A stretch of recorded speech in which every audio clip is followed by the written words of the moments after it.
Welcome दोस्तों। फिर एक बार हम लोग ISO 9001 2015 का थर्ड वीडियो लेके आया हूँ। हमारा जो फर्स्ट वीडियो था उसमें हम लोग देखा था जो ISO का हिस्ट्री के बारे में, ISO क्या होता है, ISO का बेनिफिट क्या है, किसको ISO मिल सकता है और कौन ISO देता है, राइट। उसके बाद हम लोग डिस्कस किया था जो हमारा सेकेंड वीडियो था उसमें ISO 9001 2015 इसका जो 10 क्लॉजेस है उसके बारे में हम लोग जाना था। अभी जो हमारा थर्ड वीडियो है, इस थर्ड वीडियो में हम लोग ISO सर्टिफिकेशन का जो प्रोसीड्योर है उस प्रोसीड्योर के बारे में जानेंगे। इसके बाद हमारा और एक वीडियो हम लोग बनाएंगे जो ट्रेनिंग के बारे में बताया जाएगा। Procedure for ISO 9001 2015 certification. First जो है वो डॉक्यूमेंटेशन, यानी आपका जो प्रोसेस है या सर्विस है उसका डिटेल डॉक्यूमेंटेशन आपको करना पड़ेगा। उसके बाद फॉर्मेलिटीज़ विद CB। आपने जो सर्टिफिकेशन बॉडी चूज़ किया है, यानी जो बॉडी आपको ISO सर्टिफिकेशन देगा उसके साथ कुछ फॉर्मेलिटीज़ है, वो भी हम लोग डिस्कस करेंगे। डॉक्यूमेंट में फर्स्ट जो आता है वो आता है ISO का मैनुअल आपको बनाना पड़ेगा। ISO का मैनुअल आप कैसे बनाएंगे? हम लोग जो दो स्टैंडर्ड के बारे में बात किया था ISO 9000 एंड 2015, उसमें 2015 का जो 10 क्लॉजेस है वो 10 क्लॉजेस किस तरह से आपका ऑर्गेनाइजेशन के साथ रिलेटेड है उसी को बेस करके आपको मैनुअल बनाना पड़ेगा। इसका जो रिस्पॉन्सिबिलिटी है, इसका रिस्पॉन्सिबिलिटी नॉर्मली टॉप मैनेजमेंट के ऊपर ही होता है, लेकिन टॉप मैनेजमेंट तो हर टाइम बहुत बिजी रहता है, इसलिए उन्होंने किसी को ऑथराइज़ भी कर सकता है, जैसे MR को वो ऑथराइज कर सकता है, मैनेजमेंट रिप्रेजेंटेटिव। एक्चुअली MR जो वर्ड है ये 2015 जो वर्सन में ये वर्ड है नहीं, ये 2008 वर्सन में था ये, लेकिन जिसको आप ऑथराइज करेंगे उसका तो कोई एक नाम देना पड़ेगा, तो यहाँ पर मैं MR ही रखा हूँ। रेफरेंस स्टैंडर्ड और डॉक्यूमेंट्स, कुछ रेफरेंस स्टैंडर्ड और डॉक्यूमेंट्स के बेस करके आपको ये मैनुअल बनाना पड़ेगा। उसमें स्टैंडर्ड 9000 हो गया, स्टैंडर्ड 9001 2015, ये दोनों मेन हो गया। उसके साथ साथ ऑर्गेनाइजेशन स्टैंडिंग ऑर्डर, इसके क्या आपका स्टैंडिंग ऑर्डर में क्या लिखा हुआ है उसको आपको देखना पड़ेगा। ऑर्गेनाइजेशन SOP, यानी आपका ऑर्गेनाइजेशन में जो सेक्शंस है वो सेक्शंस को अलग अलग SOP यानी स्टैंडिंग ऑपरेटिंग प्रोसीड्योर और स्टैंडर्ड ऑपरेटिंग प्रोसीड्योर दोनों ही बोला जाता है, उसको बेस करके आपको करना पड़ेगा। उसके साथ साथ आप जो स्टैंडर्ड स्पेसिफिकेशन, ड्राइंग जो भी आप मेंटेन करते हो सभी को लेके आपको ये मैनुअल बनाना पड़ेगा। हीडर और फुटर मैंने एक बनाया, इस तरह से आप कर सकते हो, ये अच्छा दिखने में लगता है। आप लेफ़्ट साइड में आपका लोगो लगा सकते हो, इस जगह में आपका कंपनी का नाम दे सकते हो। लेफ़्ट साइड में एक क्वालिटी मैनुअल है तो क्वालिटी मैनुअल लिख सकते हो। उसके बाद किसके ऊपर क्वालिटी मैनुअल है? ये जो क्वालिटी मैनुअल है ये QMS के ऊपर है, ISO 9001 2015 के बारे में, ये आप इस जगह में लिख सकते हो। इसका एक डॉक्यूमेंट नंबर दे सकते हो, जैसे मैंने नंबर कैसे दिया, कंपनी का नाम दिया, उसके बाद क्वालिटी मैनुअल, उसके बाद एक नंबर दे दिया। इशू 01, इशू मैंने फर्स्ट इशू है। रिवीजन इसका नहीं है, इसको 00 रिवीजन दे दिया और इसमें हमने डेट डाल दिया, जिस डेट में आप इसको अप्रूव कर लोगे वो डेट आप डाल दो। फुटर में आपको क्या डालोगे? फुटर में आप पेज नंबर डाल सकते हो। मान लो आपको जो मैनुअल बना रहे हो इस मैनुअल का टोटल 30 पेज हुआ तो 1 of 30, 2 of 30, 3 of 30 ऐसे करके जाएगा, राइट। उसके बाद आपको जो फर्स्ट पेज होगा, फर्स्ट पेज आप इस तरह से बना सकते हो। आपका हीडर और फुटर जो मैंने बताया वो तो हर पेज में ही रहेगा, उसके बाद बीच में जो कंटेंट रहेगा वो ऐसा आप दे सकते हो, जैसे आपका कंपनी का नाम हो गया, उसके बाद उसका एड्रेस हो गया, उसके बाद एक क्वालिटी मैनुअल, उसका नंबर दे दिया आपने, रिवीजन 00, डेट दे दिया। ये ज़रूर आपको लिखना पड़ेगा, कन्फर्म्स टू ISO 9001 2015। इस ISO 9001 2015 को बेस करके ये मैनुअल बन। 2, 3, 4, 5 ऐसे करके आप दे सकते हो। मान लो आप 5 सेक्शन का के ऊपर बेस करके आईएसओ सर्टिफिकेशन लेना चाहता हूँ, तो और भी 5 सेक्शन को आपको देना पड़ेगा, ठीक है। उसके साथ साथ एक सॉफ्ट कॉपी भी आपको रखना पड़ेगा, और जो ऑडिटर आएगा उस ऑडिटर के लिए भी एक कॉपी आपको करना पड़ेगा, ठीक है। नीचे आप ऐसा लिख सकते हो जो हु प्रिपेयर्ड, उसका नाम डाल सकते हो, उससे सिग्नेचर हो सकता है। किसने चेक किया उसका नाम सिग्नेचर आप करा सकते हो। अरे अप्रूव बाय, आपका जो टॉप मैनेजमेंट है, मान लो आपका टॉप मैनेजर जनरल मैनेजर है, तो जनरल मैनेजर से आप इसको अप्रूव भी करना पड़ेगा, राइट। उसके बाद नेक्स्ट जो पेज होगा आपका टेबल ऑफ कंटेंट होगा, क्या क्या कंटेंट आप डालोगे, राइट। फर्स्ट जो आप डालोगे रिवीजन हिस्ट्री एंड अप्रूवल, ये आपका रहेगा। तो अब हमारा फर्स्ट हम कर रहे हैं तो रिवीजन तो 00 होगा, तो ये ओरिजिनल रिलीज है। अप्रूव कौन दिया, general manager, he is the top management. उसके बाद मैंने डेट डाला। इसके बाद जैसे जैसे रिवीजन होता रहेगा 1 बाय 1 यहाँ पर आप लिख सकते हो, राइट। इसके बाद आएगा आपका इंट्रोडक्शन। इंट्रोडक्शन का मतलब है आपको कंपनी के बारे में थोड़ा लिखना है। आपका कंपनी का क्या प्रोडक्ट है और क्या सर्विस है, इसके बारे में आपको लिखना पड़ेगा। आपका कंपनी का उसमें name, address, telephone number, fax number, email number, ये टोटल एक इंट्रो आपको देना पड़ेगा, ओके। उसके बाद ऑर्गेनाइजेशन स्ट्रक्चर। आप ऑर्गेनाइजेशन स्ट्रक्चर आपको पता है जो ए पैटर्न का स्ट्रक्चर होता है कोई भी ऑर्गेनाइजेशन का, जस्ट लाइक दिस। यहाँ पर टॉप मैनेजमेंट होता है, उसके अंदर में 2, मान लीजिए जीएम हो गया तो इसके अंदर में 2 एजीएम हो गया, एजीएम के अंदर में कुछ जॉइंट जीएम हो गया। इस टाइप का आप स्ट्रक्चर को आपको बनाना पड़ेगा, ओके। उसके बाद जो मेन थिंग्स वो है जो हमारा 10 क्लॉजेस है आईएसओ 9001:2015, उसके बारे में आपको डिटेल्स देना पड़ेगा। जैसे क्लॉज नंबर 1 में क्या है, scope of the management system. मान लो आपका जो कंपनी है वो क्वालिटी एश्योरेंस कंपनी है, तो आप यहाँ पर लिख सकते हो quality assurance of the such and such product produce by such and such factory.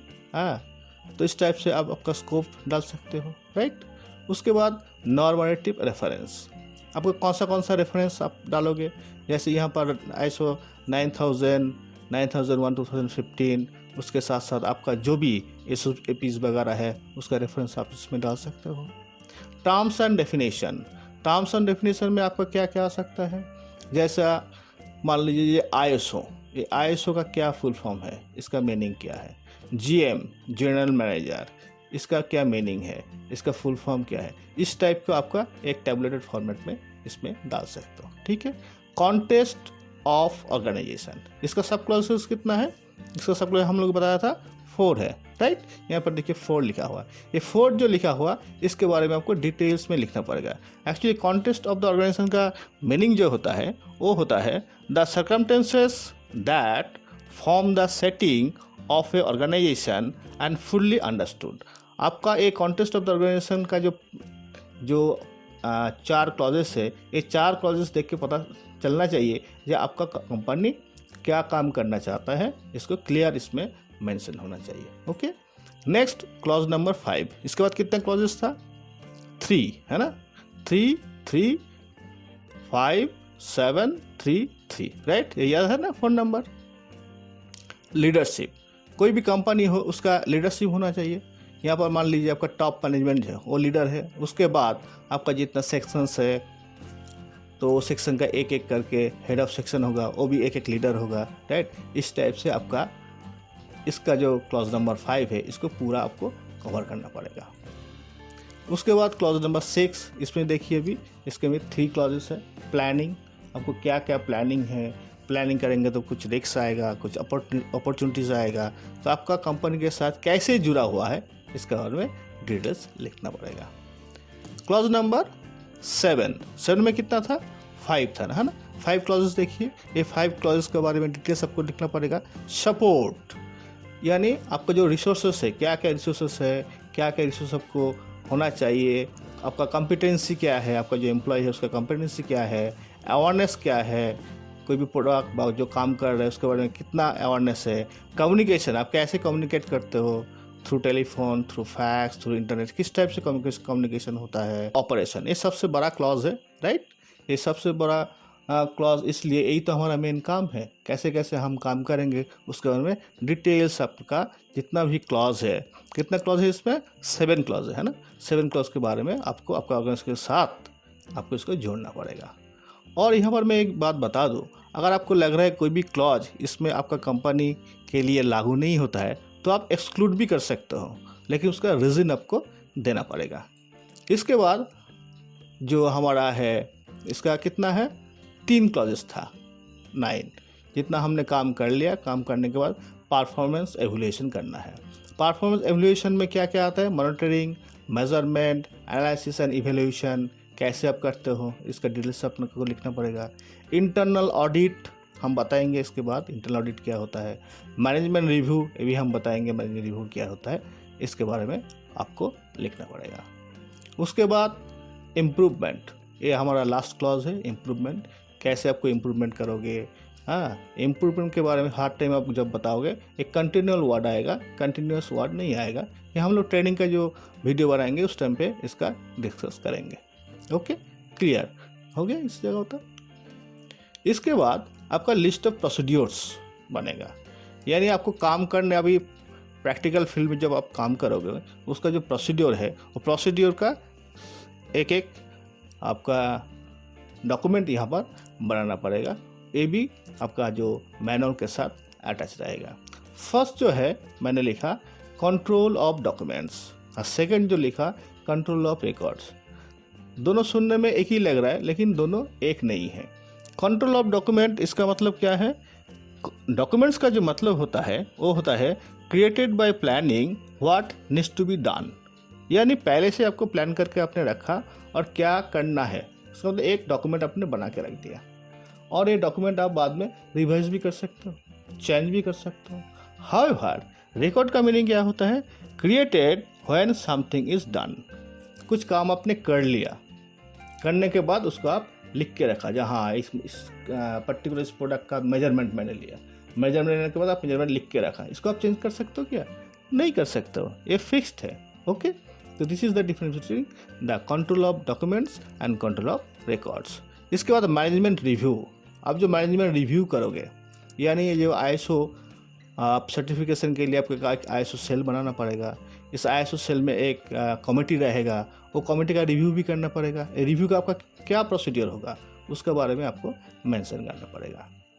Product identification and traceability, इसका बारे में भी आपको एक प्रोसीजर बनाना पड़ेगा। आपको जो प्रोडक्ट है उसका आइडेंटिफिकेशन क्या है, इसका ट्रेसेबिलिटी कैसे आप मेंटेन करते हो। उसके बाद नेक्स्ट है इंस्पेक्शन, मेजरिंग, टेस्ट इक्विपमेंट, आप कैसे इंस्पेक्शन करोगे, उसका मेज़र कैसे करोगे, उसका क्या प्रोसीड्योर है। मेजरमेंट, एनालिसिस एंड इम्प्रूवमेंट, जैसे आपने मेज़र कर लिया उसका एनालिसिस भी करना पड़ेगा।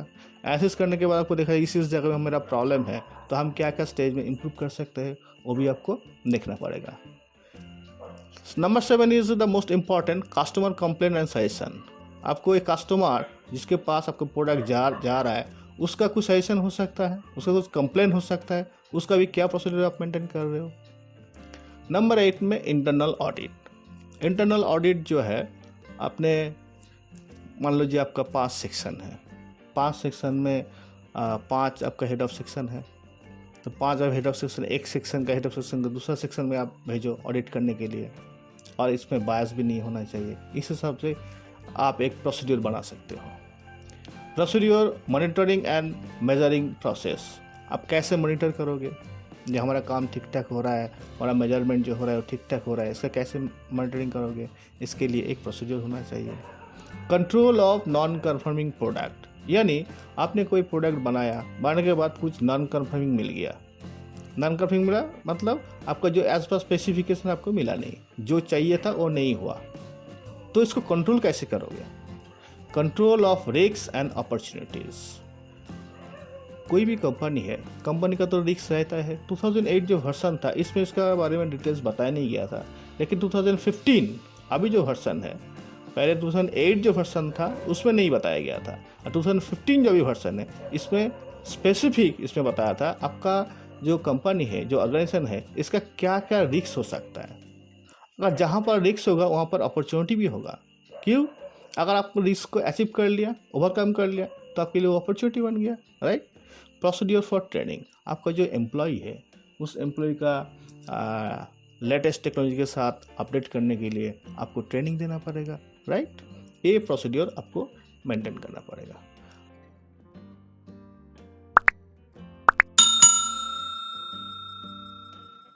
सेकेंड जो डॉक्यूमेंट है वो है preparation of SOP, standard operating procedure. ये आपको बनाना पड़ेगा। अभी हम लोग एक एग्जांपल लेते हैं, हमारा जो टेक्निकल सेक्शन है उसका ही हम ISO सर्टिफिकेशन लेंगे। इसमें मान लीजिए आपके पास 5 सेक्शन है, planning, input material, fabrication, production and assembly. पहले 5 सेक्शन का ही आपको SOP बनाना पड़ेगा, राइट। उसके बाद थर्ड जो हमारा डॉक्यूमेंट है वो होगा सर्विस लेआउट। आपको एक सर्विस लेआउट बनाना पड़ेगा।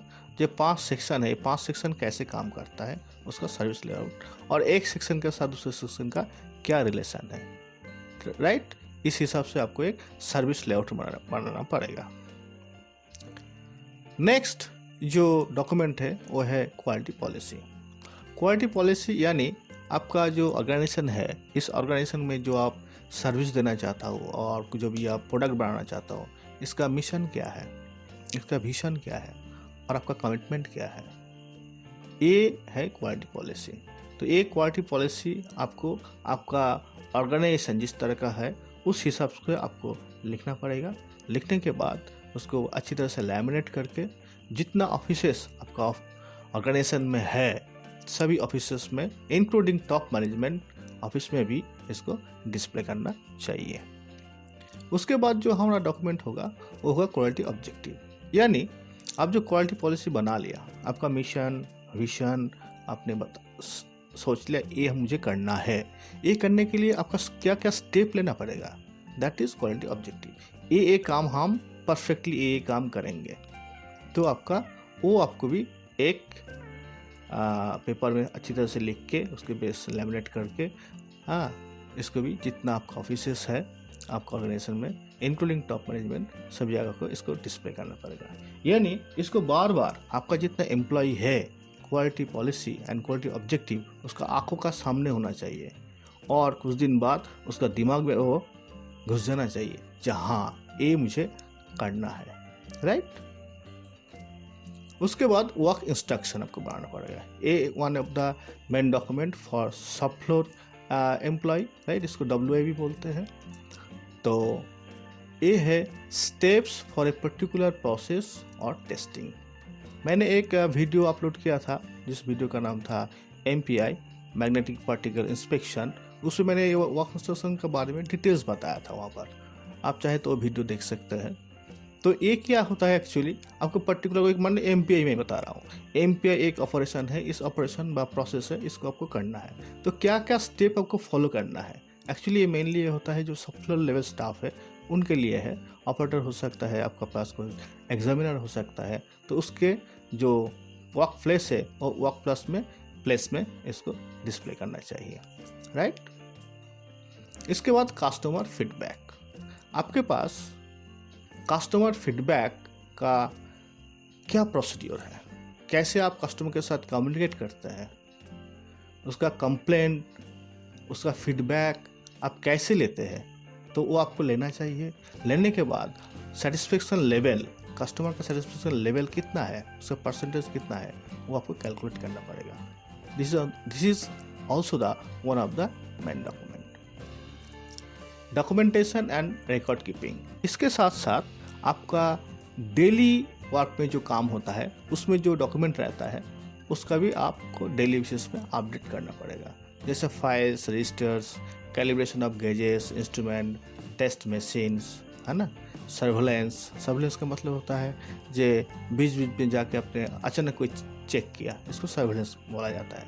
रिजेक्शन, कितना रिजेक्शन आपने किया है, उसका रीजंस क्या है, ये सब आपका डॉक्यूमेंट जितना है इसको अच्छी तरह से आपको रिकॉर्ड कीपिंग करना पड़ेगा। Keeping the above mention document at proper place, this is very important. मान लीजिए कोई भी ऑडिटर आपके ऑफिस में आया ऑडिट करने के लिए और अचानक आपको पूछा जी ये रिजेक्शन, इस साल का जितना रिजेक्शन डेटा मुझे दिखाइए। अगर आपके सही तरह से उसका फाइल आप प्रॉपर प्लेस में नहीं रखेंगे तो आपको मिलेगा ही नहीं। तो this is very important. Okay, display playing मैंने पहले ही बता चुका था कि quality policy, quality objective, work instruction, इसको प्रॉपर प्लेस में डिस्प्ले करना चाहिए। Okay, cleaning the work place में हर टाइम नीट एंड क्लीन होना चाहिए। हाँ, ये भी एक पार्ट है, कोई भी ऑडिट जब होता है हम इसको भी इसमें डालते हैं। अभी हम इंटरनल ऑडिट के बारे में डिटेल्स में डिस्कस करेंगे। Okay, internal audit to be carried out for the following sections processes in every 6 month. मैंने 6 मंथ यहाँ पर लिया है, आप चाहो तो 3 मंथ भी रख सकते हो, 1 ईयर भी रख सकते हो, बाद में आप चेंज भी कर सकते हो आपका ऑडिट रिपोर्ट देख के कि कैसे आपका नॉन कन्फर्मेंस मिल रहा है। अगर नॉन कन्फर्मेंस ज़्यादा है तो फ्रीक्वेंसी बढ़ा दो, 3 मंथली कर दो, 6 मंथली है। लेकिन आपका इंटरनल ऑडिट में आपका नॉन कन्फर्मेंस कम हो गया तो आप ईयर भी कर सकते हो, राइट। अभी कितना सेक्शन आपका होगा, आपके पास 5 सेक्शन का आप ISO सर्टिफिकेशन लेना चाहता हो। प्लानिंग हो गया, इनपुट मटेरियल हो गया, फैब्रिकेशन हो गया, प्रोडक्शन हो गया, असेंबली हो गया। तो ये 5 सेक्शन का तो ऑडिट आपको होना ही होना है। उसके साथ एमार्ट जो है, ये एमार्ट भी एक सेक्शन है, आपको याद रखना पड़ेगा। It is also A section और प्रोसेस, क्योंकि ISO सर्टिफिकेशन के लिए जो जो डॉक्यूमेंट मैंने पहले ही बता दिया, ये डॉक्यूमेंट आपका एक ISO सेल में मेंटेन होना चाहिए, उसमें एक आपका MR होना चाहिए। तो ये ISO सेल ठीक तरह से चल रहा है कि नहीं चल रहा है, इसका भी ऑडिट होना चाहिए। नॉर्मली एक बहुत जगह में होता नहीं है और इसमें NCs रेज हो जाता है, तो इसको आप लोग ध्यान में रखिएगा, right. Management review meeting, responsibility top management, frequency generally after internal audit. जैसे आपका इंटरनल ऑडिट हो गया, इंटरनल ऑडिट के बाद एक मैनेजमेंट रिव्यू मीटिंग आप कॉल करिए। इनपुट क्या क्या होगा यहाँ पर, फॉर्मेशन ऑफ मैनेजमेंट कमेटी। जो हमारा ISO सेल है, वो ISO सेल का जो फॉर्मेशन, मैनेजमेंट कमेटी जो है उसका फॉर्मेशन होगा, कौन कौन इसमें रहेगा। Change the external and internal issues relevant to QMS। कोई भी इंटरनल और एक्सटर्नल इशूज कोई भी आपका है, उसको आप चेंज करना चाहते हो तो उसको इस फोरम में बताया जाएगा, हाँ ये जगह में प्रॉब्लम आ रहा था, कस्टमर फीडबैक ये हुआ था, हाँ ये सब का डिस्कस करने के बाद आप चेंज कर सकते हो। Customer satisfaction and feedback from interested parties. Customer satisfaction level क्या था, आपने बनाया था, उस लेवल के बारे में आपको डिस्कस करना चाहिए। अगर लेवल कम है तो कैसे उसको बढ़ा सकते हैं आप। The extent to which quality objective are met. आपने क्वालिटी ऑब्जेक्टिव, क्वालिटी पॉलिसी बना के रखा, तो कितना तक आपने मीट कर पाया। अगर नहीं मीट कर पाया तो आपको क्या क्या एक्शन लेना चाहिए, ये सब डिस्कशन आप कर सकते हो। Process performance and conformity of product and services. आपका जो भी प्रोसेस अभी चल रहा है, इसका परफॉर्मेंस क्या है, कन्फॉर्मिटी कितना % है, सर्विस कैसे हो रहा है, कैसे आप दे रहे हो, right. Monitoring and measurement result. जो भी आपका इंस्पेक्शन हो रहा है, इंस्पेक्शन का मॉनिटरिंग सही तरह से हो रहा है कि नहीं, मेजरमेंट रिजल्ट्स ठीक ठाक आ रहे हैं कि नहीं आ रहा है, इसके बारे में आप डिस्कस कर सकते हो। The adequacy of resources training. आपके पास जो भी रिसोर्सेस है, रिसोर्सेज सफिशिएंट है कि नहीं, और भी कोई रिसोर्स आपको चाहिए कि नहीं चाहिए। आपके पास जो एम्प्लॉय है, उस एम्प्लॉय का ट्रेनिंग ठीक तरह से हो रहा है कि नहीं हो रहा है, कुछ ट्रेनिंग चाहिए, एक्स्ट्रा कुछ ट्रेनिंग चाहिए, लेटेस्ट कुछ ट्रेनिंग चाहिए, उसके बारे में आपको सोचना पड़ेगा और डिस्कस भी आप कर सकते हो। Action taken to address risk and opportunities. इसी फोरम में आपको ये भी डिस्कस करना है कि इस ऑर्गेनाइजेशन में क्या क्या रिस्क है, तो रिस्क हम लोग कैसे ओवरकम कर सकते हैं। अगर रिस्क आप ओवरकम कर लिया तो मेरे लिए ये अपॉर्चुनिटी बन गया, राइट। Internal audit result. इसके बाद आपने इंटरनल जो ऑडिट किया था, जो भी एक सेक्शन का HOS दूसरा सेक्शन में जाके ऑडिट किया था, उसका रिजल्ट क्या था, कितना नॉन कन्फर्मिस्ट है, किस जगह में आपको इम्प्रूवमेंट करने का ज़रूरी है, ये आपको देखना पड़ेगा। इसमें आउटपुट क्या निकल के आएगा, अपॉर्चुनिटीज़ फॉर इम्प्रूवमेंट। आपने इतना सारी डिस्कस किया तो इम्प्रूवमेंट के लिए कुछ अपॉर्चुनिटी है कि नहीं। Any need for change to QMS including the quality policy and objective. आपने हर 6 महीने बाद चाहिए, तो ये आपके लिए एक जो कंप्लीट मीटिंग है, ये मीटिंग का ये आउटपुट निकल के आ सकता है। अभी डिस्ट्रीब्यूशन। अभी जो हम लोगों ने जितना डॉक्यूमेंट की बात कर रहे हैं उस डॉक्यूमेंट का डिस्ट्रीब्यूशन कैसे होगा। मैनुअल, आपका जो मैनुअल है मैनुअल सभी जगह में डिस्ट्रीब्यूट होना चाहिए। जैसे जितना सेक्शन है सबके सेक्शन में आपका डिस्ट्रीब्यूशन होना चाहिए। हर एचएस के पास एक होना चाहिए, टॉप मैनेजमेंट के पास एक होना चाहिए, ऑडिटर के लिए एक होना चाहिए। क्वालिटी पॉलिसी मैंने बताया, क्वालिटी पॉलिसी हर सेक्शन में और एवरी ऑफिस में क्वालिटी पॉलिसी डिस्प्ले होना चाहिए। Same quality objective, right. Work instruction, it is for software level staff, जहाँ पर काम होता है वहाँ के लिए। सेक्शंस एसओपी, जो सेक्शन इंडिविजुअल सेक्शन के पास उसका एसओपी होना चाहिए, right. Internal audit findings, internal audit findings, एक सेक्शन जाके दूसरा सेक्शन में इंटरनल ऑडिट किया, करने के बाद उसको बताना चाहिए जो आपका ये फाइंडिंग्स मिला, उसके एक कॉपी उसको देना चाहिए। एक कॉपी उनको देगा और एक कॉपी एमआर ऑफिस में देगा, right. Minutes of meeting of management review meeting, जो आपने मैनेजमेंट रिव्यू मीटिंग किया उसका जो मिनट्स ऑफ मीटिंग बना वो मिनट्स ऑफ मीटिंग सभी सेक्शन में डिस्ट्रीब्यूट होना चाहिए। सर्टिफिकेशन प्रोसीड्योर, तो हमारा जो डॉक्यूमेंटेशन प्रोसीड्योर वो कंप्लीट हो गया। अभी सर्टिफिकेशन प्रोसीड्योर के बारे में हम लोग जानेंगे। As per prescribe form of CB, आपने जो सर्टिफिकेशन बॉडी को चूज़ किया उस सर्टिफिकेशन बॉडी को पहले आपको अप्लाई करना पड़ेगा। अगर आप अप्लाई करेंगे तो उसका एक प्रिस्क्राइब फॉर्म होगा, वहाँ से आप संपर्क करके उसके साथ ले सकते हो, डाउनलोड कर सकते हो, जैसे भी आपको इच्छा हो। Fix date for stage 1 audit, इसके बाद आपका पूरा जितना मैंने डॉक्यूमेंट के बारे में बात किया, पूरा अगर डॉक्यूमेंट आपके रेडी है तभी आप फर्स्ट स्टेज ऑफ ऑडिट में बुलाइए, अदरवाइज मत बुलाइएगा। मैनुअल कंप्लीट हो गया, एसओपीज कंप्लीट हो गया, इंटरनल ऑडिट मैंने कर लिया, मैनेजमेंट रिव्यू मीटिंग कर लिया, ये सब कुछ हो गया। हो जाने के बाद आप स्टेज 1 ऑडिट में बुलाएगा, राइट। स्टेज 1 ऑडिट में क्या होगा, जो भी सीबीज है वो सीबी से एक ऑडिटर आपके ऑर्गेनाइजेशन में आएगा। आपका ऑर्गेनाइजेशन का स्ट्रेंथ कितना है, आप क्या क्या काम करते हो, ये सब वो देखेगा। आपका डॉक्यूमेंट पूरा वो चेक करेगा, सभी डॉक्यूमेंट अवेलेबल है कि नहीं, ठीक ठाक आप मेंटेन कर रहे हो कि नहीं करोगे, तो इस टाइप का वो चेक करेगा। चेक करने के बाद वो चला जाएगा। अगर कुछ फीडबैक देना है तो फीडबैक भी देगा, जो इस जगह में आप इम्प्रूवमेंट कर सकते हो, ये जगह आपका गलती है, इस जगह आप ठीक कर लो, ओके। इसमें कोई एनसीज वगैरह नहीं है, खाली आपको सजेशन देगा, right. Fix date for stage 2 audit, अभी स्टेज 1 ऑडिट में उन्होंने जो फाइंडिंग सबको दिया गया था इस जगह पे आपको ठीक कर लो, वो आप सब आपका जैसे ठीक हो जाएगा तो फिर आप आपका सीबी को बता सकते हो, सर्टिफिकेशन बॉडी को बता सकते हो जो आप हम लोग रेडी है स्टेज 2 ऑडिट के लिए, आप आपका ऑडिटर भेजिए। जो फर्स्ट ऑडिट हुआ था, स्टेज 1 ऑडिट हुआ था, स्टेज 1 ऑडिट में भी आपको दिखा गया था जो आपका फील्ड क्या है, मैकेनिकल फील्ड है, केमिकल फील्ड है और इलेक्ट्रॉनिक्स फील्ड है, उस हिसाब से अभी आपका जो ऑडिटर है, जो सेकंड स्टेज का ऑडिटर है आएगा। उसका मतलब स्पेसिफिक उसी फील्ड का ऑडिटर आपको आएगा।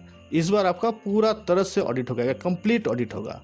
आपको पूरा डॉक्यूमेंटेशन दिखा जाएगा, उसके साथ आपका प्रोसेस देखा जाएगा, उस प्रोसेस में कैसे कैसे मेंटेन होता है, मेजरमेंट होता है, कैलिब्रेशन है कि नहीं, हाँ सब कुछ इसमें देखेगा।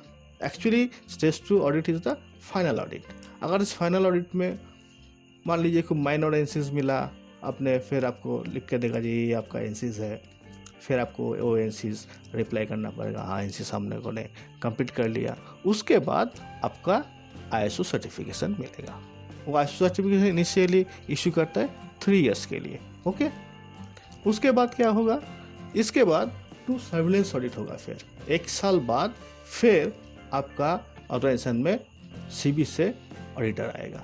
मान लीजिए आपने 5 सेक्शन के ऊपर 6 सेक्शन हो गए टोटल, 6 सेक्शन के ऊपर आपने आईएसओ सर्टिफिकेशन लिया था, तो उन्होंने ठीक किया इस बार हम 3 सेक्शन का सर्विलेंस ऑडिट करेंगे, और अगले बार फिर और एक बार आएगा, जैसे उससे 2 इयर्स कंप्लीट हो जाएगा उस टाइम और एक बार आएगा, आके फिर रेस्ट सेक्शन का वो ऑडिट करेगा। अगर इस ऑडिट में कोई मेजर फाइंडिंग्स उसको मिल गया तो आपका जो 3 साल के लिए आईएसओ सर्टिफिकेशन उन्होंने दिया था इसको कैंसिल भी कर सकता है। ऐसा नहीं है एक बार मुझे सर्टिफिकेशन मिल गया और मैं चुप बैठ गया, ऐसा नहीं करना चाहिए। आपको पूरा मेंटेन करना चाहिए। इसी वजह से उन्होंने 3 साल में 2 सर्विलेंस ऑडिट। रिन्यूअल ऑडिट और स्टेज 2 ऑडिट सेम है। इसका मतलब पूरी तरह से आपके फुल डॉक्यूमेंट चेक करेगा, कंप्लीट पूरा ऑर्गेनाइजेशन जो सेक्टर में आपने सर्टिफिकेशन लिया था उस सेक्टर को दोबारा चेक करेगा। अगर उनको सही मिला फिर आपका रिन्यूअल होगा, अदरवाइज वो रिन्यूअल नहीं करेगा। यही था हमारा complete procedure for getting ISO certification. इसके बाद हम ISO ट्रेनिंग के बारे में डिस्कस करेंगे, और इसमें अगर आपका कोई क्वेरी है तो आप लॉगिन कर सकते हो मेरा यूट्यूब चैनल और फेसबुक में, तो मैं आपका आंसर दूंगा। और thank you for watching the video. Bye bye.